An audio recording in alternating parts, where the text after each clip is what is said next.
Hello दोस्तों, स्वागत है आप सभी का अगली क्लास के अंदर। ठीक है, पिछली बार अपन ने क्या पढ़ा था बेटा? गर्भपात पढ़ लिया था, अबॉर्शन पढ़ लिया था। और अबॉर्शन किस किस कारक की वजह से होगा, संक्रामक होगा या संक्रामक, सारी बातें अपन ने पढ़ ली थी। और मेरे को पक्का उम्मीद है कि मेरे लाडले, मेरे प्यारे उनको पढ़ के आए होंगे। ठीक है भाई, अब अपनी अगली क्लास के अंदर अपन क्या अगला टॉपिक लेंगे, जो वो है पार्चुरेशन, प्रसव की क्रिया। अरे बेटा, आप सबको बताइए प्रसव होता क्या है? अरे माँ जो अपने अंदर अपनी भ्रूण को पाल रखा है, वो उसका जन्म होना। प्रसव का क्या मतलब है? कि उस बच्चे का जन्म होना। ठीक है, तो उसी को क्या बोल देते हैं? पार्चुरेशन बोल देते हैं। ठीक है, अब विभिन्न जानवरों में प्रसव की क्रिया के बारे में पढ़ेंगे अपन कि किस किस जानवर के अंदर प्रसव होगा तो उसको क्या बोलेंगे। ठीक है, तो इसके अंदर क्या वो पढ़ेंगे अपन? पहला,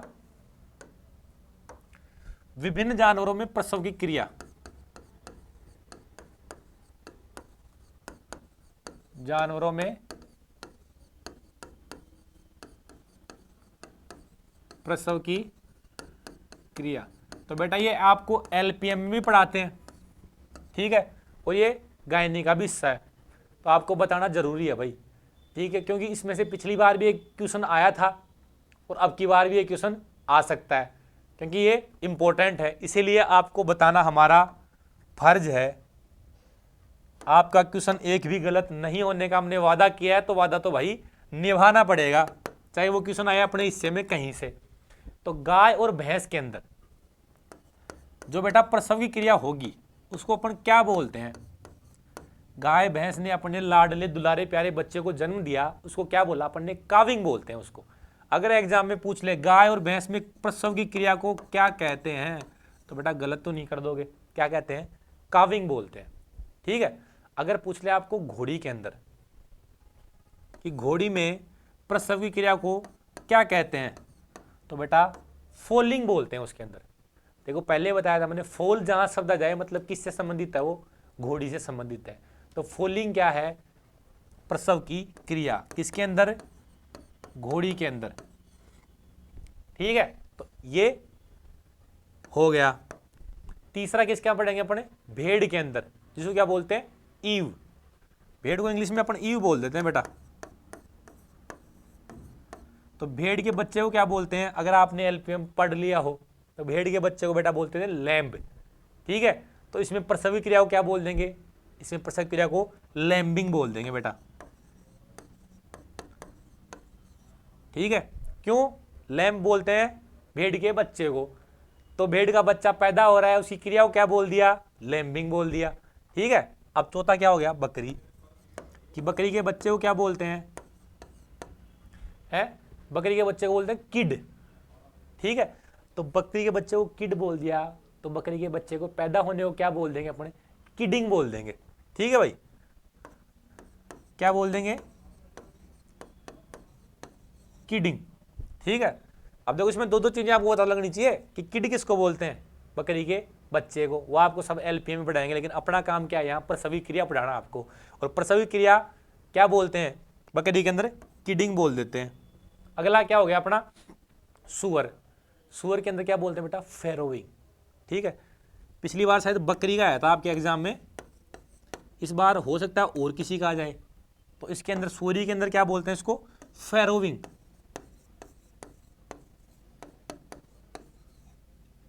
अरे वो 10-10 12-12 बच्चे होंगे सुअर के अंदर, वो बच्चा बाहर आया, उस क्रिया को क्या बोल दिया? फैरोइंग बोल दिया। और कुतिया के अंदर क्या बोलते हैं बेटा? अगला किसका आ गया? छठवा, कुतिया के अंदर। तो कुतिया के अंदर बेटा क्या बोलते हैं? वेल्पिंग बोलते हैं कुतिया के अंदर। कुतिया के अंदर क्या बोलते हैं? वेल्पिंग। जैसे आपने इंस्ट्रूमेंट के नाम पढ़े होंगे ना, वेल्पिंग, फोर्सेप वगैरह। अरे नहीं पढ़े तो जब तुम फील्ड में जाओगे तब तुम जान जाओगे। ठीक है, कि उसके बच्चे को पैदा करने के लिए एक फोर्सेप आती है, उसको क्या बोलते हैं? वेल्पिंग फोर्सेप। तो फिलहाल तो तुम यहीं तक याद रख लो कि उसको क्या बोलते हैं, इस प्रक्रिया को वेल्पिंग बोलते हैं। और अगर आ जाए बिल्ली में, तो बिल्ली के बच्चे को क्या बोलते हैं? किटन बोलते हैं। तो उसकी जो प्रसवी क्रिया होगी उसको क्या बोल देंगे? किटनिंग बोल देंगे। बस, कोई कंफ्यूजन ही नहीं है। बिल्ली, उसके अंदर क्या बोल दिया? KITTENING, किटनिंग बोल दिया। ठीक है, तो अपन कहां तक पहुंच गए? अब उसके प्रसव करवाने तक पहुंच गए। ठीक है, तो गर्भकाल का समय अगर पूछ ले आपसे कि कौन निर्धारित करता है, कि जैसे ये तो हो गया क्या, सारी टर्म हो गई कि किसके जानवर के प्रसवी क्रिया को क्या बोलेंगे। अब आपको इसमें एक नोट लिखाता हूं, बहुत ही इंपॉर्टेंट है और आपको पता भी होना चाहिए, या हो सकता है आपके दिमाग में कभी क्वेश्चन भी आया हो कि गुरुजी ये गाय है, इस गाय के अंदर 9 माह का गर्भकाल होता है, तो ये 9 माह डिसाइड कौन करता है, तय कौन करता है कि 9 माह ही होगा, या जो भैंस के अंदर 10 माह का होता है तो ये किसने तय किया कि भैंस के अंदर गर्भकाल 10 महीने का होगा, और हथनी के अंदर तो 24 माह का होता है, तो ये किसने तय किया कि गर्भकाल 24 माह का ही होगा। तो बेटा गर्भकाल का समय भ्रूण निर्धारित करता है। अब भ्रूण निर्धारित क्यों करता है गुरुजी, तो बेटा देखो कुतिया के अंदर बच्चा कितना होता है, इतना का बच्चा होता है, तो उसके बनने के अंदर समय क्या लगेगा, सिर्फ 2 महीने लगेंगे। अरे बेटा हथनी के अंदर बच्चा डेवलप होने के अंदर कितना समय लगता है, हथनी का बच्चा तो इतना बड़ा होता है, तो उसके अंदर कितना महीने लगेगा, 24 महीने लगेंगे। तो ये तय कौन कर रहा है, ये भ्रूण डिसाइड कर रहा है, जो अंदर बच्चा पल रहा है ना वो डिसाइड कर रहा है। वो जब तक पूरा डेवलप नहीं होगा तब तक वो बाहर नहीं आएगा, तब तक वो रिस्पॉन्स नहीं देगा, तब तक वो मादा को नहीं कहेगा कि माँ अब मेरा काम हो गया पूरा, अब मेरे को बाहर इस दुनिया में भेज दो। ठीक है, तो ये तय कौन करेगा कि भैंस के अंदर 10 माह का बच्चा होगा, वो करेगा भ्रूण, कि जब वो पूरा डेवलप हो जाएगा, पूरी उसकी ग्रोथ हो जाएगी, तभी क्या होगा उसमें प्रसव। तो एग्जाम में पूछ ले कि गर्भकाल का समय, अब आपके दिमाग में क्वेश्चन आया है कि नहीं आया, मेरे तो बहुत आता था पहले। गर्भकाल का समय भ्रूण निर्धारित करता है कि कितने महीने का गर्भकाल होगा, भाई किस जानवर के अंदर कितने महीने गर्भकाल होगा। लेकिन बेटा गर्भकाल का समय तो निर्धारित कर लिया, लेकिन प्रसव का समय कौन निर्धारित करता है, अगर एग्जाम में आ जाए कि प्रसव का समय कौन निर्धारित करता है, ऑप्शन में मिले आपको भ्रूण मादा, तो बेटा मादा निर्धारित करती है।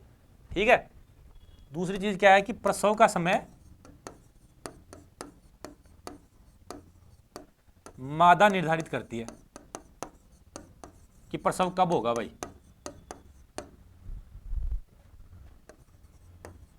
तो अब लगता है मुझे आपका कंफ्यूजन हो गया होगा दूर।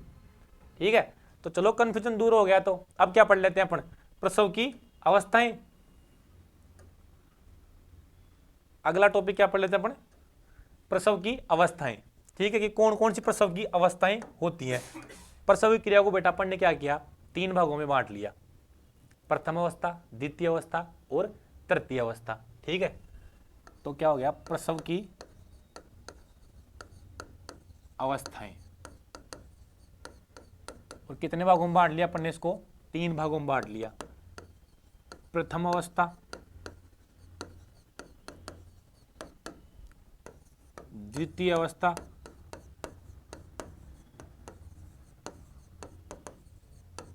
तीसरी कौन सी हो गई, तृतीय अवस्था।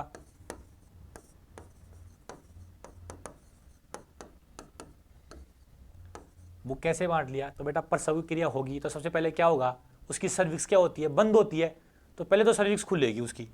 अब जैसे ही सर्विक्स खुली तो क्या होगा, उस बच्चे को बाहर आने के लिए रास्ता मिल जाएगा, तो फिर क्या होगा, बच्चे का जन्म हो जाएगा।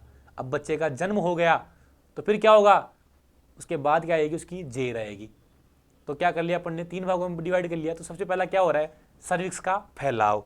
अब बताओ, ये चीजें आप सबको पता है, अगर आपने, ये तो आपको भी पता है कि नहीं पता, ये तो गांव वालों को भी पता है, जो किसान हैं अपने उनको पता है कि पहले क्या होगी, इसकी बच्चादानी का मुंह खुलेगा। बस फर्क इतना है, वो सर्विक्स बोल देते हो तुम, वो बोल देते हैं बच्चादानी का मुंह, कि पहले बच्चादानी का मुंह खुलेगा। ठीक है, फिर क्या होगा, फिर बच्चा बाहर आएगा, और बच्चा बाहर आने के बाद क्या होगी, जेर आएगी। तो पहली अवस्था में क्या हो गया, सर्विक्स का फैलाव। दूसरी अवस्था में क्या होगा कि बच्चे का जन्म होगा इसमें। अब बताओ, इनको याद करने की थोड़ी जरूरत है, ये तो कॉमन चीजें हैं जो अपने गांव वाले बच्चों को तो सबको पता होंगी लगभग, अगर नहीं पता तो आज पता लग जाएंगी। ठीक है, अब तीसरे के अंदर क्या हुआ कि जेर का गिरना, बच्चा बाहर आ जाएगा तो फिर क्या हो जाएगा, जेर आ जाएगी बाहर, जेर का गिरना। अब क्या है कि कई लोग तो क्या मानते हैं, चतुर्थ अवस्था और होती है बोले। ठीक है, उसके अंदर क्या होता है चतुर्थ अवस्था के अंदर, कि जो गर्भाशय क्या हुआ था, बड़ा हो गया था।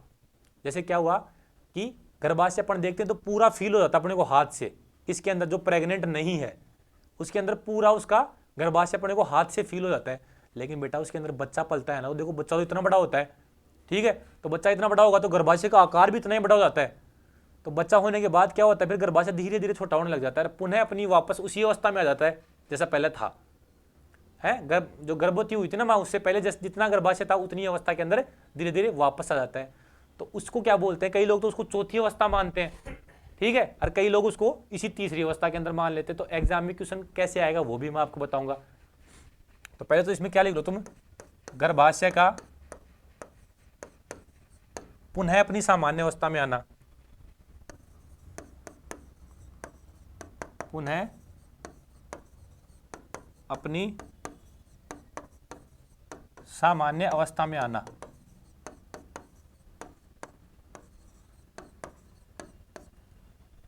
क्यों? अरे बेटा भैंस का इतना बड़ा गर्भाशय तो नहीं होता, लेकिन क्या होता है वो बच्चा पलता है तो गर्भाशय बढ़ता जाता है, और फिर जैसे बच्चा बाहर आया गर्भाशय घटता घटता घटता अपने नॉर्मल साइज में वापस आ जाता है। ठीक है, तो इसको क्या बोलते हैं, पुनः अपनी सामान्य अवस्था में आने को बोलते हैं इंग्लिश के अंदर involution of parturition, involution of uterus, कि यूट्रस का इन्वोल्यूशन होना। ठीक है, तो कई बार ये शब्द भी दे देते हैं, तो आप कंफ्यूज मत हो जाना भाई। Involution of parturition, oh sorry uterus, involution of uterus. क्यों, किसका इन्वोल्यूशन हो रहा है बेटा? गर्भाशय का इन्वोल्यूशन हो रहा है। ठीक, अब इसमें पूछ लें आपको कि सबसे छोटी अवस्था कौन सी है इन तीनों अवस्थाओं में, सबसे कम समय कौन सी अवस्था में लगेगा? तो बेटा जो द्वितीय अवस्था है, ये क्या है? प्रसव की सबसे छोटी अवस्था है। एग्जाम में क्वेश्चन ये पक्का पूछा जा सकता है आपसे। तो द्वितीय अवस्था कौन सी है? प्रसव की सबसे छोटी अवस्था है बेटा ये। क्यों बेटा? इसमें सबसे कम टाइम लगता है। अब देख लो, आप नॉर्मल आइडिया लगा लो कि सर्विक्स का फैलाव होगा, तो बेटा ऐसे नहीं है कि सर्विक्स में एक झटका लगा फैल गई सर्विक्स, नहीं, धीरे धीरे टाइम लगेगा कि सर्विक्स थोड़ी थोड़ी थोड़ी थोड़ी थोड़ी थोड़ी ऐसे फैलने में टाइम लगेगा। लेकिन अगर सर्विक्स खुली है तो बच्चा तो क्या होगा, थोड़ी देर में ही बाहर आ जाएगा, तो इसमें तो कम ही टाइम लगता है। तो अगर पूछ लें एग्जाम में कि सर्विक्स की प्रसव की सबसे छोटी अवस्था कौन सी है, सबसे छोटी तो लिखना ही भूल गए बेटा, सबसे छोटी अवस्था तो कौन सी हो गई? वो तृतीय अवस्था। तो अब गुरुजी अगर सबसे छोटी बताई है तो सबसे बड़ी अवस्था बता दो कि सबसे बड़ी अवस्था कौन सी होती है। तो बेटा सबसे बड़ी अवस्था होती है चौथी अवस्था। अब गुरुजी चौथी अवस्था तो आपने लिखा ही नहीं, तो मैंने अभी तो बताया था कि कई बार जो गर्भाशय अपनी सामान्य अवस्था के अंदर आता है, लोग उसको कई तो चौथी अवस्था मानते हैं और कई उसको तृतीय मान लेते हैं। तो अगर बेटा ये क्वेश्चन ही लिख लो एक तरीके से, ऐसे मान लो तुम, इसमें आपको कंफ्यूजन हो सकते हैं लेकिन हम होने नहीं देंगे। क्यों? कि अगर क्या आ जाए एग्जाम में कि प्रसव की सबसे लंबी अवस्था या बड़ी अवस्था पूछ सकते हैं, प्रसव की सबसे लंबी या बड़ी अवस्था, तो आपको अगर ऑप्शन में चौथी है तो आपको क्या कर देना है, चौथी अवस्था लिख देना है, चौथी अवस्था पे टिक लगा देना है। लेकिन बेटा अगर चौथी अवस्था ऑप्शन में मिले ही नहीं, ऑप्शन में हो सिर्फ प्रथम अवस्था, द्वितीय अवस्था, तृतीय अवस्था और निम्न में से कोई नहीं, तो बेटा ऐसा नहीं है कि गुरुजी चौथी अवस्था तो ऑप्शन में दे ही नहीं रखी थी, अब हम क्या करें? तो बेटा तृतीय अवस्था ऑप्शन में अगर नहीं हो, चौथी अवस्था नहीं हो, तृतीय अवस्था पे टिक लगाना है। ठीक है, तो इसमें क्या लिखना है कि अगर विकल्प में ना हो,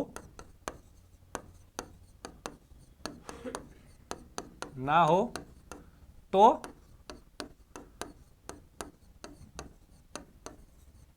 तृतीय अवस्था पर सही करें। ठीक है, अगर पूछ ले एग्जाम में कि सबसे लंबी और बड़ी अवस्था कौन सी होती है, तो चौथी अवस्था करनी है। अगर चौथी अवस्था विकल्प में नहीं हुई तो ऐसा नहीं है कि क्वेश्चन गलत है, तो क्या करना आपको? तृतीय अवस्था। सिर्फ एक कंफ्यूजन वाला मामला है तो आपका मैंने क्लियर कर दिया, सीधा क्वेश्चन ही लिखा दिया आपको ये। ठीक है, तो ये कंफ्यूजन अब आपका दूर हो गया होगा। ठीक है, अब इससे अगला क्या पढ़ेंगे अपन? अवस्थाएं पढ़ ली। अब बेटा प्रसव के लिए जिम्मेदार कौन कौन से कारक होते हैं, कौन कौन से ऐसे कारक हैं कि जिसकी वजह से ये प्रसव की क्रिया होगी। ठीक है, तो अगला टॉपिक क्या आ गया अपने? प्रसव के लिए जिम्मेदार कारक।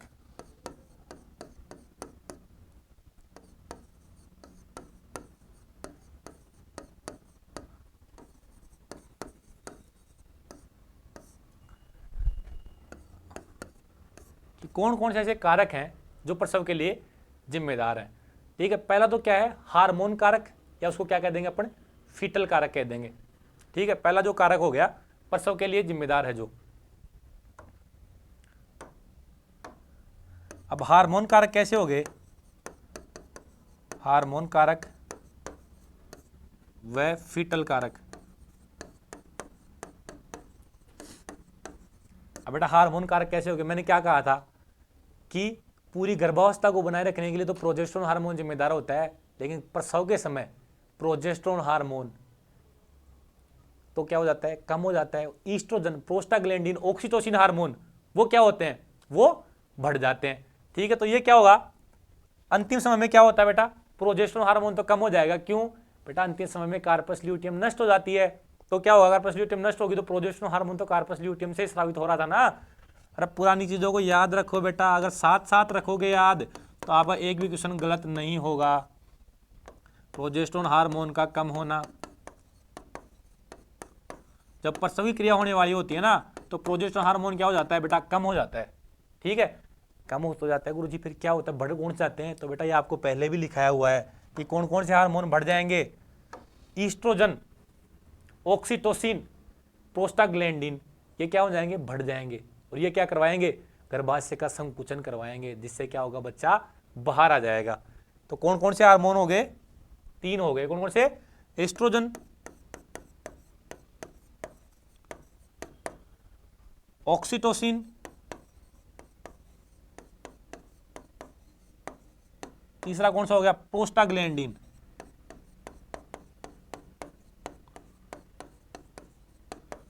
का बढ़ना, प्रसवी क्रिया के दौरान ये बढ़ जाते हैं बेटा।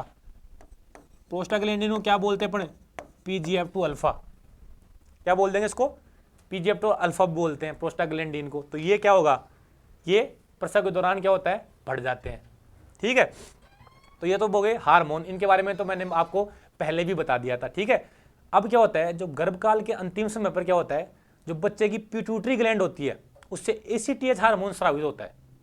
कैसे होता है बेटा, अभी आपको ये लिख लिया होगा आपने, अभी बताता हूं आगे कि ये प्रसव क्रिया शुरू कैसे होती है, कैसे प्रसव क्रिया शुरू होगी। तो बेटा क्या होगा, जो बच्चा है, जो भ्रूण अंदर पल रहा है, उसकी जो पिट्यूटरी ग्लैंड है, पीयूष ग्रंथि है, उससे क्या होता है, एक हार्मोन स्रावित होता है। किससे, भ्रूण की, चलो पहले लिखवा देता हूं ताकि आपको आराम से समझ आसानी से आएगा कि गर्भकाल की अंतिम समय में बच्चे की पीयूष ग्रंथि से, गर्भकाल के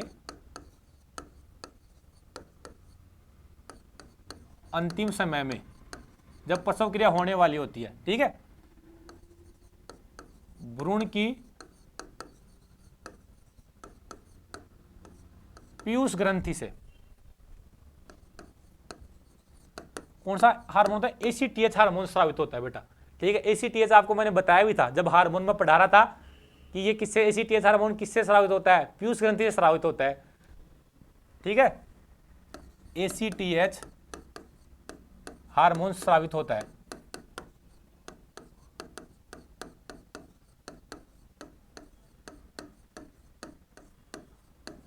अभी ACTH हार्मोन क्या करेगा, पीयूष ग्रंथि स्रावित होके ये किस पे काम करेगा, ये एड्रिनल ग्रंथि पे काम करता है। ठीक है, और एड्रिनल ग्रंथि पे काम करके कोर्टिकोस्टेरॉइड स्रावित करवाता है। ठीक है, तो क्या करेगा, जो फीटस की एड्रिनल ग्लैंड पर काम करता है, एड्रिनल ग्रंथि पर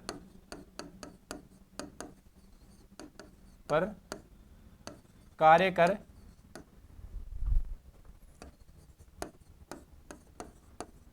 कोर्टिको स्टीरोइड स्रावित करवाता है।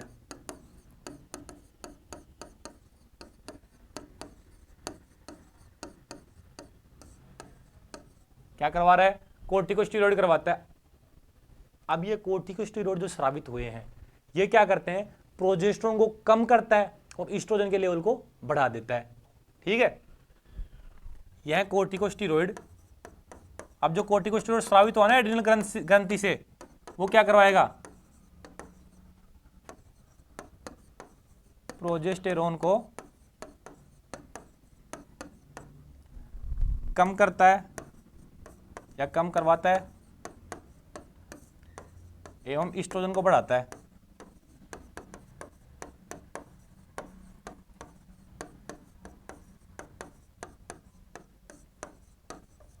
ठीक है, बोले गुरुजी आपने लिखा तो दिया लेकिन एक बार अच्छी तरह से समझ में नहीं आया। ठीक है, नहीं आया बेटा, कोई नहीं। अब हम आपको लिखा दिए इसलिए ताकि एक एक चीज आपको यहाँ सामने आपके रहे। तो बेटा क्या होता है, देखो ये मान लो उसके अंदर बच्चा पल रहा है और उस बच्चे की क्या है, ये पीयूष ग्रंथि है।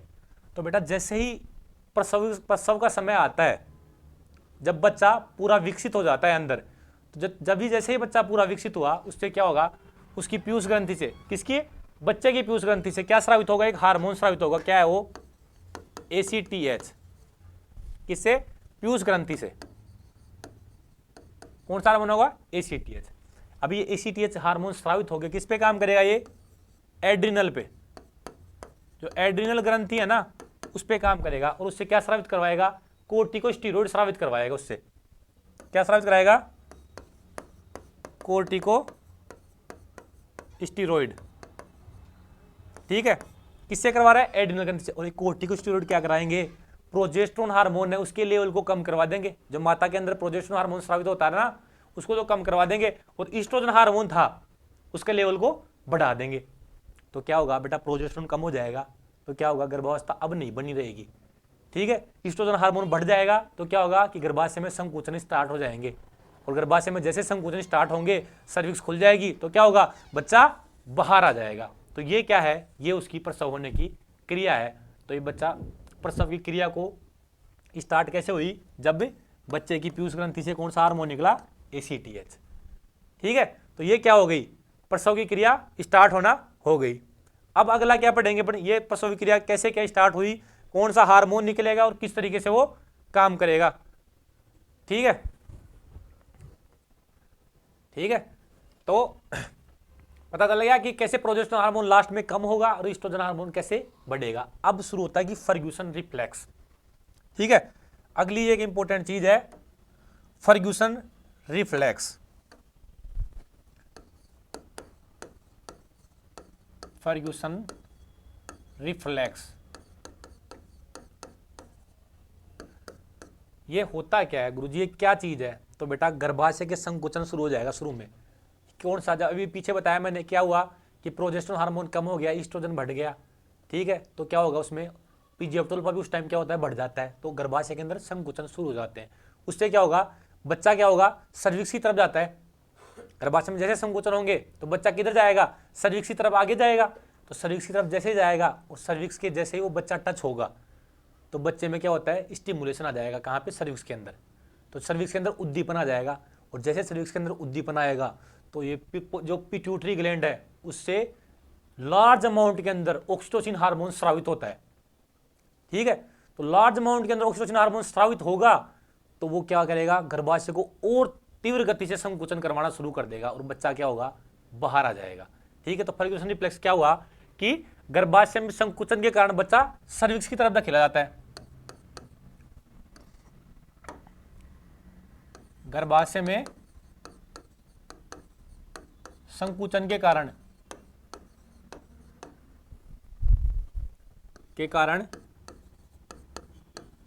बच्चा सर्विक्स की तरफ धकेला जाता है।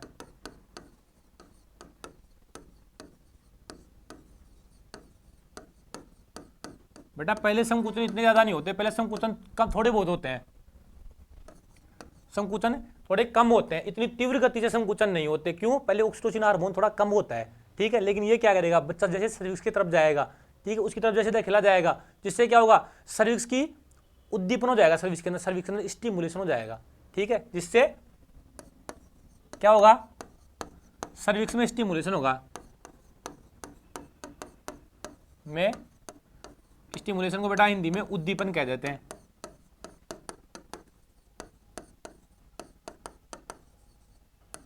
सर्विक्स में क्या होता है, स्टिमुलेशन होता है। अब ये सर्विक्स के अंदर जो स्टिमुलेशन हो गया तो ये सर्विक्स क्या करेगी, ये संचार, ये जो मैसेज है ये किसको पहुंचा देगी, पिट्यूटरी ग्लैंड को पहुंचा देगी। पिट्यूटरी ग्लैंड को हिंदी में क्या कहते हैं, पीयूष ग्रंथि को। तो बेटा ये पीयूष ग्रंथि क्या करेगी, ऑक्सीटोसिन हार्मोन का स्रावण करेगी, ठीक है, जिससे पीयूष ग्रंथि ऑक्सीटोसिन हार्मोन का स्रावण करती है।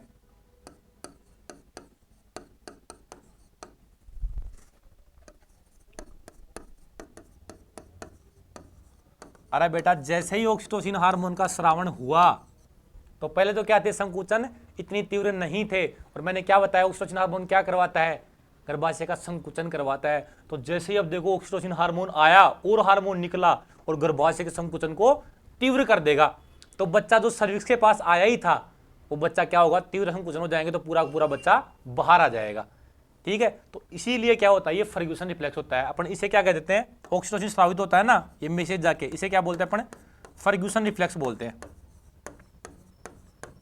फर्ग्यूसन रिफ्लेक्स कहते हैं। अगर बेटा ये फर्ग्यूसन रिफ्लेक्स हुआ नहीं ना तो इतना ऑक्सीटोसिन हार्मोन आएगा ही नहीं। अगर इतना ऑक्सीटोसिन हार्मोन नहीं आया तो बेटा बात कैसे बनेगी, फिर तो गर्भाशय में इतने संकुचन हो नहीं पाएंगे, बच्चा बाहर नहीं आ पाएगा। गर्भाशय में संकुचन होंगे तभी तो बच्चे पे धक्के लगेंगे बाहर की साइड और बच्चा क्या होगा, बाहर की तरफ आ जाएगा, ठीक है। तो ये क्या हो गया, फर्ग्यूसन रिफ्लेक्स।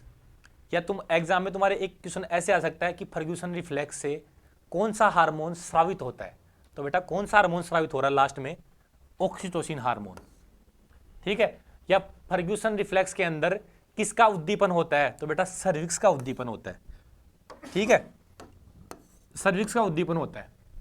और कौन सा हार्मोन स्रावित होता है, ये देखो ऑक्सीटोसिन हार्मोन स्रावित होता है। अब ये क्या करवाता है, ये तो आपको इतनी बार बता दिया मैंने कि अब तो आपको और बताने की जरूरत भी नहीं है, ठीक है। अब ये क्या हो गया, पर इसके बाद अपन क्या पढ़ेंगे कि कौन कौन सी अवस्था के अंदर कितना कितना समय लगता है। अभी आपको बताई थी प्रथम अवस्था, द्वितीय अवस्था, तृतीय अवस्था, तो कौन कौन सी अवस्था में किस किस कितना समय लग रहा है, किस किस अवस्था में।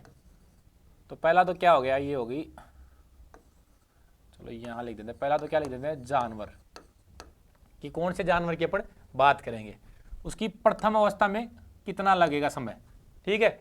या परसों की, अरे ये तो टॉपिक का नाम तो एक बार, विभिन्न जानवरों में प्रसव का समय, किस किस जानवर में कितना था समय लगेगा।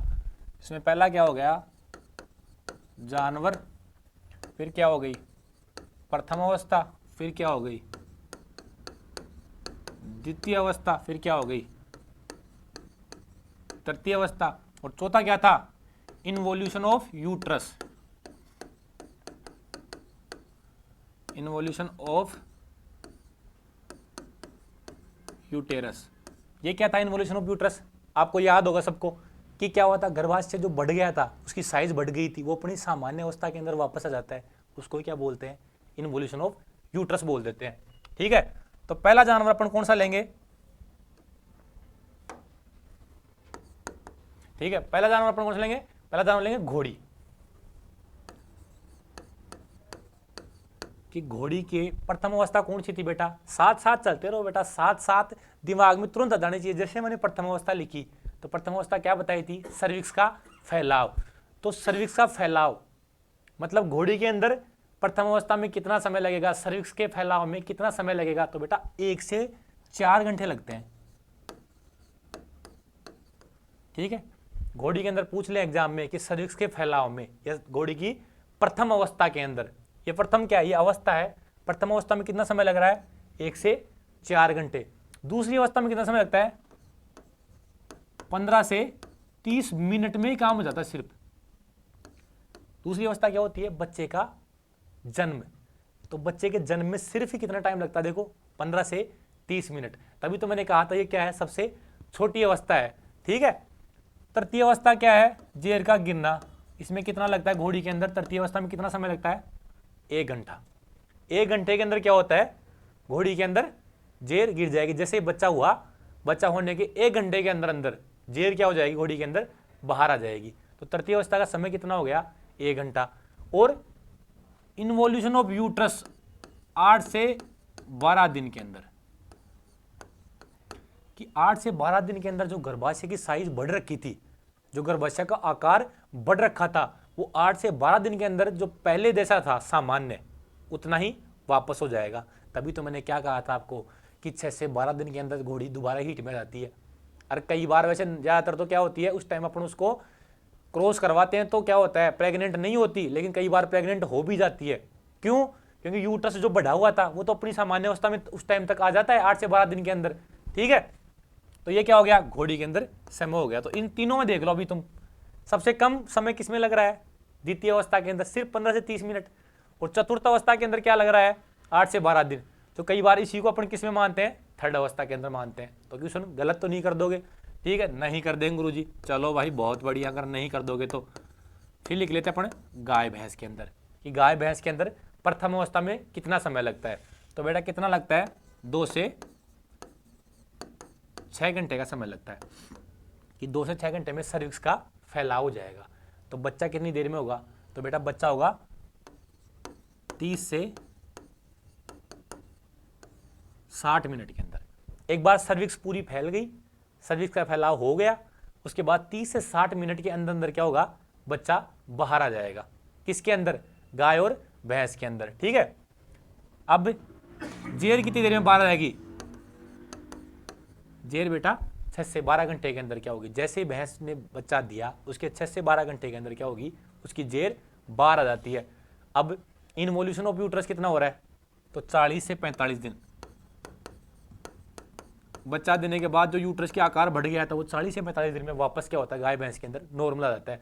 तो गाय भैंस के अंदर अगर 40 से 45 दिन पहले अगर वो हीट में आ जाती है कई बार, तो उस टाइम में तुम्हें एआई नहीं करनी है। कहीं तुम कर दो कि एआई कर देते हैं साहब, हीट में तो आई गई, बेटा क्या मतलब है, अभी तो गर्भाशय उसकी नॉर्मल साइज में आया ही नहीं, तो एआई करके क्या कर लोगे तुम, उसमें वो रुकेगी ही नहीं भैंस। ठीक है, तो ये चीज़ें ध्यान रखनी है आपको, प्रैक्टिकल बातों के साथ साथ पता होना जरूरी है। ये तो आपके एलएसए में क्वेश्चन ठीक होंगे, अरे कल को आप एलएसए के फील्ड में भी जाओगे ना, तो वहाँ भी आपका कोई भी आपको ऐसे नहीं कहना चाहिए इनको कुछ आता नहीं डॉक्टर साहब को, नहीं बेटा आपको सब कुछ आना चाहिए। अब अपन क्या पढ़ेंगे कि भेड़ बकरी के अंदर प्रथम अवस्था कितनी लंबी होती है। ठीक है, तो बेटा भेड़ बकरी के अंदर 2 से 6 घंटे ही होता है इसका समय भी, इसका समय भी 2 से 6 घंटे। तो गाय भैंस का और भेड़ बकरी का दोनों का समय कितना होता है, 2 से 6 घंटे। लेकिन इसके अंदर द्वितीय अवस्था का कितना टाइम होता है, 30 से 120 मिनट। गाय भैंस के अंदर 30 से 60 मिनट होता है, लेकिन भेड़ बकरी के अंदर द्वितीय अवस्था कितनी देर की होती है, 30 से 120 मिनट की। और जेर कितनी देर में गिरा देगी वो, तो बेटा जेर गिरा देगी सिर्फ 5 से 8 घंटे में। एक बार बकरी ब्याह गई, भेड़ ब्याह गई, तो उसके 5 से 8 घंटे के अंदर क्या करती है वो, जेर गिरा देती है। ठीक है, अब कि यूट्रस अपनी नॉर्मल साइज में कब आ जाएगा, तो साहब 22 से 28 दिन में, 22 से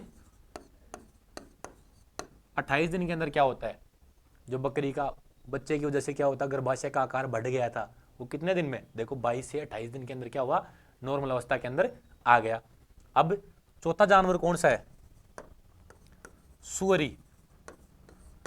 ठीक है, कि सुअरी के अंदर प्रथम अवस्था में कितना समय लगता है, तो बेटा प्रथम अवस्था मतलब क्या है, सर्विक्स का फैलाव, कितना समय लगेगा, 2 से 12 घंटे। कि हो सकता है 3 घंटे में भी फैल जाए, वो हो सकता है 5 घंटे में भी क्या हो, सर्विक्स खुल जाए, हो सकता है 8 घंटे में खुल जाए, मतलब 2 घंटे से लेकर 12 घंटे तक का समय लगता है। ठीक है, अब उसके अंदर बच्चा होने में कितना समय लगेगा, तो बेटा बच्चे तो होते हैं कितने, 10 से 12 हो जाते हैं भाई साहब, तो टाइम भी थोड़ा ज़्यादा लगेगा। कितना लगेगा, 150 से 180 मिनट लगेगा। कितना समय लग रहा है, 150 से 180 मिनट। इतनी देर में क्या होंगे, जो 10 बच्चे हैं, 8 बच्चे हैं, वो क्या हो जाएंगे, सारे बाहर आ जाएंगे। अगर कम बच्चे हैं तो 150 मिनट लग जाएंगी, अगर ज़्यादा बच्चे हैं तो 180 मिनट तक लग जाएंगी। अब उसमें वो क्या होगी, जेर क्या है, 1 से 4 घंटे के अंदर क्या होगी, उसके अंदर चाहे वो 10 बच्चे हैं, चाहे 8 बच्चे हैं, जितने भी बच्चे हों सुअरी के अंदर, वो 1 से 4 घंटे के अंदर उन सबकी जेर है। बेटा हर एक बच्चे की अलग अलग जेर होती है। अगर 10 बच्चे हैं सुअरी के अंदर तो उनकी जेर भी कितनी होंगी, 10 ही होंगी, क्योंकि उन्होंने सबने अलग अलग एंडोमेट्रियम के साथ अलग अलग जुड़े होंगे, वो सबको पोषक तत्व भी तो अलग अलग ही चाहिए, सबको ऑक्सीजन भी तो अलग अलग ही चाहिए। ठीक है, तो वो 1 से 4 घंटे के अंदर जितनी भी जेर बनी है वो सारी बाहर आ जाएंगी। और 20 से 28 दिन के अंदर उन बच्चों की वजह से उसका गर्भाशय का आकार बढ़ गया था, उसके बच्चादानी का आकार जो बढ़ गया था वो क्या हो जाएगा, नॉर्मल अवस्था के अंदर आ जाएगा। यूट्रस क्या हुआ, इतना बड़ा हो गया, तो उसकी नॉर्मल अवस्था में इतना होता था ना, तो इतना आ जाएगा 20 से 28 दिन के अंदर। ठीक है, तो ये क्या हो गया, अलग अलग जानवर के अंदर कौन से जानवर के अंदर कौन सी अवस्था के अंदर कितना समय लगेगा, ये सारा आपको बता दिया है। उसमें खास कर देख लो, सब में देख लो आप कॉमन चीज कि जो द्वितीय अवस्था है वो सबसे छोटी अवस्था है, 6 से 12 घंटे 30 से 60 मिनट के अंदर ही काम हो गया। ठीक है, 5 से 8 घंटे देखो 30 से 120 मिनट के अंदर ही काम हो गया। तो सबसे छोटी अवस्था कौन सी होगी, द्वितीय। और सबसे बड़ी अवस्था कौन सी होगी, चौथी अवस्था। लेकिन मैंने क्या कहा था, अगर ऑप्शन में चौथी अवस्था नहीं हो तो क्या टिक लगाना है आपको, तृतीय अवस्था, क्योंकि इस इन्वोल्यूशन ऑफ यूट्रस को भी अपन कई बार किसमें मान लेते हैं, तृतीय अवस्था के अंदर ही मान लेते हैं। तो बेटा क्वेश्चन गलत करना भी मत। ठीक है, ये क्या हो गया अपना, प्रसव के अंदर कितना समय लगेगा वो अपन आपको बता दिया। अब क्या बताएंगे आपको कि गर्भाशय के अंदर भ्रूण का सामान्य प्रस्तुति, प्रस्तुति को क्या बोलते हैं, प्रेजेंटेशन इंग्लिश के अंदर, और आसन को क्या बोलते हैं बेटा, पोजीशन। ठीक है, तो उसमें क्या पढ़ेंगे कि गर्भाशय, इसका मतलब क्या है कि भ्रूण की सामान्य प्रस्तुति आसन से, गुरुजी समझ में नहीं आया क्या कह रहे हो आप। तो बेटा जब अंदर होता है भ्रूण, फीटस अंदर होता है, तो उसकी पोजीशन क्या होती है, किस तरह बैठा रहता है वो। ठीक है, जैसे आपने देखा होगा कि ज्यादातर क्या होता है, पहले क्या आता है, भैंस ब्यारी है, गाय ब्यारी है, तो सबसे पहले क्या आएगा उनका, उनके आगे वाले पैर बाहर आते हैं, सबसे पहले उनका मुंह आएगा, और पिछले वाला हिस्सा क्या होता है, बाद में बाहर आता है। तो वो क्या है, वो इस तरीके से बैठा रहता है उसके अंदर। तो पहले पैर बाहर आ जाएंगे, फिर उसका मुंह बाहर आएगा, तो किस तरीके से अंदर बैठा रहता है वो बताएंगे आपको। तो पहले तो क्या पढ़ेंगे, आपको प्रस्तुति पढ़ाएंगे, आपको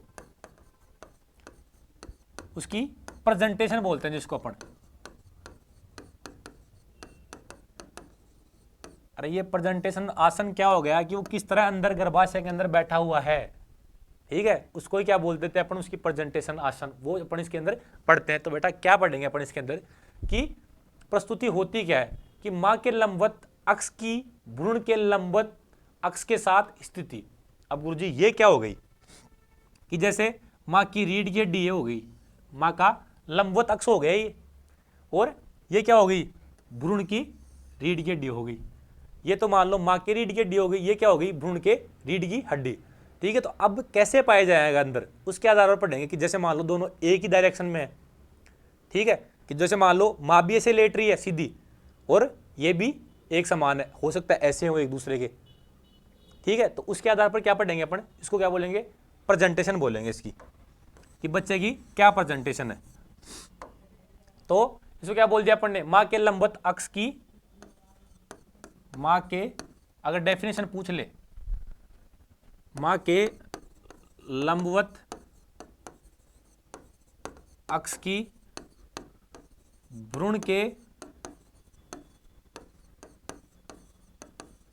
लंबवत अक्ष से स्थिति। ठीक है,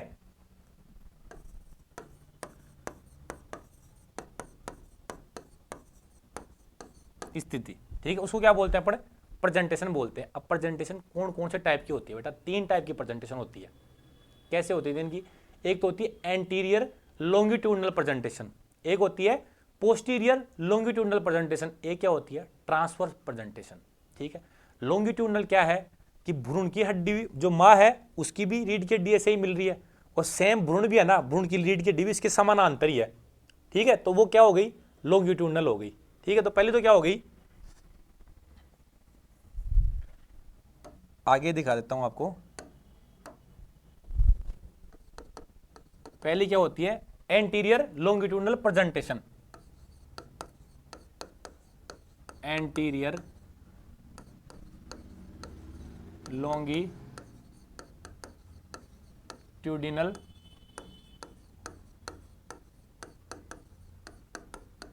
प्रेजेंटेशन। ठीक है, एंटीरियर लॉन्गिट्यूडिनल प्रेजेंटेशन क्या होती है बेटा कि भ्रूण के अग्रपाद और मुंह है ना वो बर्थ के नाल की तरफ होते हैं, और भ्रूण का शरीर लंबवत होता है। अब बेटा कैसे हो गया ये, ठीक है, मान लो ये क्या है, ये भैंस का मुंह है। ठीक है, और ये किसका है, मुंह बच्चे का। तो तो अब देखो दोनों एक दूसरे के समानांतर पाए जा रहे हैं, ये भी इसकी रीढ़ की डी ऐसे है और सेम रीढ़ की डी इसके नीचे इसकी है। लेकिन क्या हुआ, ये भैंस का पीछे वाला हिस्सा हो गया ना, तो इसके अग्रपाद, ये भैंस का, ये तो क्या हो गया, बच्चे का मुंह हो गया, और ये किसका हो गया, भैंस का मुंह हो गया। तो बच्चे के अग्रपाद और मुंह किस साइड है, बर्थ केनाल की साइड। बर्थ केनाल मतलब भैंस की योनि की तरफ। तो भैंस की योनि तो पीछे इस साइड है, क्योंकि भैंस का मुंह इस साइड है, तो भैंस की योनि किस साइड है, भैंस की योनि इस साइड है। तो भैंस के अग्रपाद, इसके भ्रूण के अग्रपाद और भ्रूण का मुंह इस साइड होता है भैंस की बर्थ केनाल। बर्थ केनाल किसको बोलते हैं बेटा, योनि को बोलते हैं। और भ्रूण शरीर लंबवत होता है कि इसकी रीढ़ की डी ऐसी है, इसकी रीढ़ की रीढ़ ऐसी है, ऐसे तो नहीं है ना एक दूसरे की, ये तो हो जाती है ट्रांसवर्स, और ये है ना, तो ये क्या है, लॉन्गिट्यूडनल। ठीक है, तो ये क्या, इसके बारे में क्या लिखेंगे अपने, एंटीरियर लॉन्गिट्यूडनल प्रेजेंटेशन के बारे में, कि जो भ्रूण के अग्रपाद और भ्रूण की मुंह बर्थ केनाल की तरफ होते हैं, भ्रूण के अग्रपाद व मुंह बर्थ केनाल की तरफ होते हैं।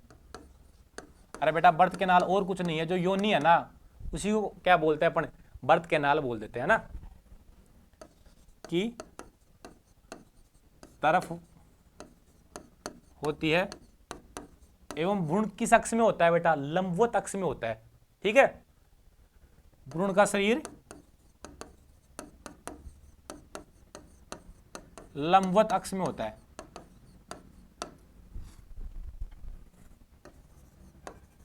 अक्ष में होता है। अरे बेटा नाम से पता लग रहा है, एंटीरियो। एंटीरियो मतलब क्या है, कि जो भ्रूण का अग्रपाद और मुंह की साइड है, बर्थ केनाल की साइड है। ठीक है, उसकी योनि की तरफ है। लॉन्गिट्यूडनल, लॉन्गिट्यूडनल का क्या मतलब है, हिंदी में लंबवत को ही लॉन्गिट्यूडनल इंग्लिश में कह देते हैं, लंबवत हिंदी में कह देते हैं, इंग्लिश में लॉन्गिट्यूडनल। लॉन्गिट्यूडनल मतलब क्या, कि माँ की रीढ़ की हड्डी और बच्चे की रीढ़ की हड्डी दोनों समानांतर है एक दूसरे के, ऐसे टेढ़ी नहीं है, ऐसे है। ठीक है, तो ये क्या हो गई, एंटीरियो लॉन्गिट्यूडनल प्रेजेंटेशन हो गई। तो बेटा गाय और भैंस में भ्रूण की सामान्य प्रस्तुति क्या होती है, एंटीरियो लॉन्गिट्यूडनल होती है। आपने देखा होगा कि गाय और भैंस के अंदर कभी भी बच्चा बाहर आता है तो किस अवस्था के अंदर आता है, पहले तो उसके आएंगे आगे वाले पैर, फिर उसका मुंह आएगा बाहर। अगर पीछे वाले पैर आ रहे हैं तो मतलब वो क्या है, सामान्य नहीं है बेटा, वो क्या है, वो डिस्टोकिया भी हो सकता है उस वजह से। तो सामान्य जैसे नॉर्मली मैक्सिमम क्या होता है, कि उसके पहले तो अग्रपाद बाहर आएंगे, फिर उसका मुंह बाहर आएगा। ठीक है, तो यह है गाय और भैंस की सामान्य प्रस्तुति है। भैंस के भ्रूण की सामान्य प्रस्तुति या प्रेजेंटेशन है। अगर इसके अंदर गाय और भैंस का बच्चा नहीं मिल रहा तो हो सकता है कि भैंस का बच्चा वहीं अटक जाए, जिसको क्या बोल देते हैं अपन, डिस्टोकिया बोल देते हैं। ठीक है, तो एग्जाम में सबसे इंपॉर्टेंट क्वेश्चन तो एक तो यही हो गया कि गाय और भैंस की सामान्य प्रेजेंटेशन क्या होती है। तो ये क्वेश्चन क्या हो गया, इंपॉर्टेंट। क्या होती है बेटा, एंटीरियो लॉन्गिट्यूडनल प्रेजेंटेशन। ठीक है, अब दूसरी कौन सी होती है, ये क्या हो गई, एंटीरियर। एंटीरियर का मतलब क्या था, कि मुंह का किधर है, बर्थ केनाल की साइड है। अब अगर पश्चपाद मतलब पिछला हिस्सा अगर बर्थ केनाल की तरफ रहे तो क्या हो गया, पोस्टीरियर। अगर आगे वाला हिस्सा था बर्थ केनाल की तरफ तो वो तो क्या था, एंटीरियर। अगर पीछे वाला हिस्सा बछड़े का पीछे वाला हिस्सा किधर रहे, उसकी योनि की तरफ रहे, तो उसको क्या बोल देते हैं अपन, पोस्टीरियर लॉन्गिट्यूडनल प्रेजेंटेशन बोल देते हैं। बी क्या हो गया बेटा, पोस्टीरियर लॉन्गिट्यूडिनल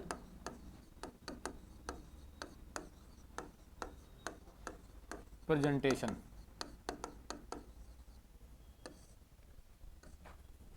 ठीक है, इसमें क्या होता है,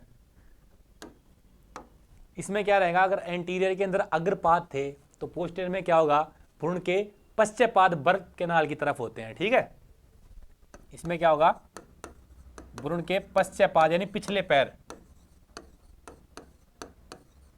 बर्थ केनाल की ओर होते हैं।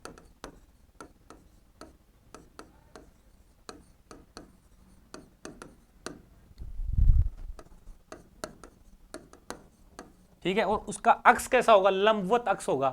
ठीक है, कैसा होगा, लंबवत अक्ष। लंबवत अक्ष क्या मतलब क्या है, कि होगा तो ऐसे ही, दोनों की रीढ़ की हड्डी होगी तो समानांतर ही, एक दूसरे के समानांतर ऐसे ही, जैसे ये हड्डी ऐसी है ना सीधी, तो ये हड्डी भी ऐसी ही रहेगी, दोनों की है तो ऐसे ही लंबवत अक्ष, लेकिन कैसे मिलेगा, उसके पश्चेपाद मिलेंगे योनि की तरफ, किसमें, पोस्टीरियर में। ठीक है, तो फर्क क्या है, भ्रूण का, भ्रूण लंबवत अक्ष में पाया जाता है।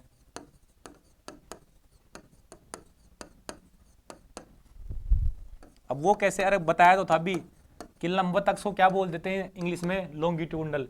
तो एंटीरियर लॉन्गिट्यूडनल, पोस्टीरियर लॉन्गिट्यूडनल, तो लॉन्गिट्यूडनल लॉन्गिट्यूडनल तो सेम है, लॉन्गिट्यूडनल सेम है तो मतलब क्या है, लंबवत अक्ष में तो पाया ही जाएगा, बस फर्क कितना है, एंटीरियर में मुख उधर बर्थ कैनाल की तरफ, और पोस्टीरियर में क्या होगा, पश्चेपाद बर्थ कैनाल की तरफ। ये बेटा नॉर्मल नहीं है, भैंस और गाय के अंदर सामान्य प्रस्तुति नहीं है। अगर इस अवस्था में होता है ना, तो भैंस का बच्चा या गाय का बच्चा क्या होता है, अटक जाता है, सामान्य प्रसव क्रिया नहीं होती, उसको अपन डिस्टोकिया बोलते हैं। फिर उसको अपने वेटनरियन की मदद लेनी पड़ती है और फिर वो बच्चा बाहर निकालना पड़ता है। तीसरी कौन सी होती है बेटा, ट्रांसवर्स अक्ष। तीसरी प्रस्तुति कौन सी होगी, ट्रांसवर्स प्रेजेंटेशन। ठीक है, ट्रांसवर्स प्रेजेंटेशन क्या है बेटा, कि फीटस है ना, वो बर्थ कैनाल के बिल्कुल आड़ा मिलेगा। आड़ा कैसे, जैसे मैंने क्या बताया था कि उसकी रीढ़ की हड्डी दोनों की ऐसे मिल रही थी, लेकिन जो ट्रांसवर्स है उसमें क्या मिलेगा, कि बच्चा ऐसे आड़ा मिलेगा। ठीक है, तो बच्चा ऐसे आड़ा मिलेगा, रीढ़ की हड्डी माँ की तो ऐसे है और बच्चा ऐसे आड़ा पड़ा है, तो उसको क्या बोल देंगे अपन, ट्रांसवर्स प्रेजेंटेशन बोलेंगे। तो इसमें क्या लिख देंगे अपन, जब बच्चा या जब भ्रूण क्या मिलेगा, कैसा मिलेगा, बर्थ कैनाल के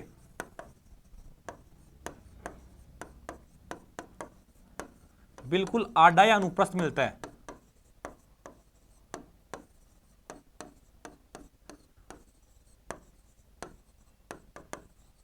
अनुप्रस्थ मिलता है।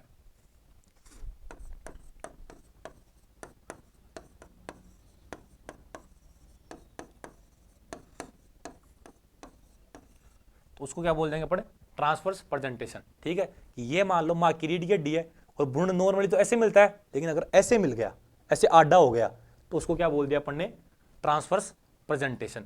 ठीक है, तो ये क्या हो गई, नॉर्मल प्रेजेंटेशन हो गई। ठीक है, तो किस किस जानवर के अंदर कैसी कैसी प्रेजेंटेशन होती है ये आपको हमने बता दिया। ठीक है, अब अगला टॉपिक क्या है, आसन या पोजीशन, वो करेंगे अपने अगली क्लास में स्टार्ट। ठीक है, तो अब तक आपको यहाँ तक पढ़ना है, प्रेजेंटेशन तक। ठीक है, और इसको अच्छे से पढ़ना है बेटा, यहाँ तक कोई भी क्वेश्चन आपको गलत नहीं करना।